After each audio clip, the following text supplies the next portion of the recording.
ನಮಸ್ಕಾರ, ನಾನು ನಿಮ್ಮ ಕಿರಣ್ ಮಾತಾಡ್ತಿದ್ದೀನಿ, ಸಂಪಿಗೆ ಫೌಂಡೇಶನ್. ಇವತ್ತು ನಾವು ಮಲ್ಲೇಶ್ವರದ ಡ್ರೈ ವೇಸ್ಟ್ ಕಲೆಕ್ಷನ್ ಸೆಂಟರ್ಗೆ ಬಂದಿದ್ವಿ. ನೀವೇನು ಡ್ರೈ ವೇಸ್ಟ್ ಕೊಡ್ತೀರಾ ಅಲ್ವಾ, ಸೆಗ್ರಿಗೇಟ್ ಆಗಿರೋದು ಅದು ಕೂಡ ಇಲ್ಲಿ ಬರುತ್ತೆ. ಪ್ಲಸ್ ನೀವೇನು ವೇಸ್ಟ್ ಸೆಗ್ರಿಗೇಟ್ ಮಾಡದೆ ಕಳಿಸ್ತೀರಾ ಪ್ಲಾಸ್ಟಿಕ್ನ, ಅದು ಕೂಡ ಇಲ್ಲಿ ಬರುತ್ತೆ.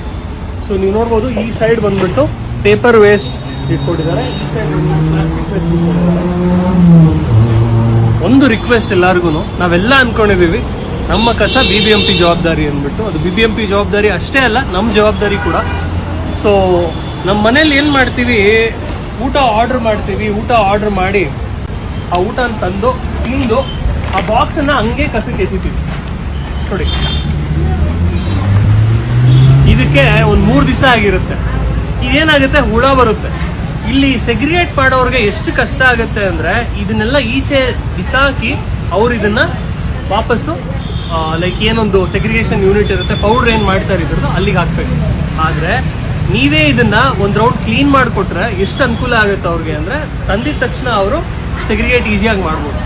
So this is a humble request. ದಯವಿಟ್ಟು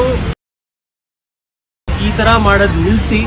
ದಯವಿಟ್ಟು ಒಂದು ರೌಂಡ್ ತೊಳಿರಿ. ನೀವೇನು ಸೋಪ್ ಹಾಕ್ಬಿಟ್ಟು ತೊಳೆಯೋದು ಬೇಡ, ನೀರಲ್ಲೇ ತೊಳೆದ್ಬಿಟ್ಟು ಕಸಕ್ಕೆ ಹಾಕಿ. ಎಲ್ಲರೂ ಚೆನ್ನಾಗಿರಲಿ, ನಾವು ಚೆನ್ನಾಗಿರೋಣ. So this is a request.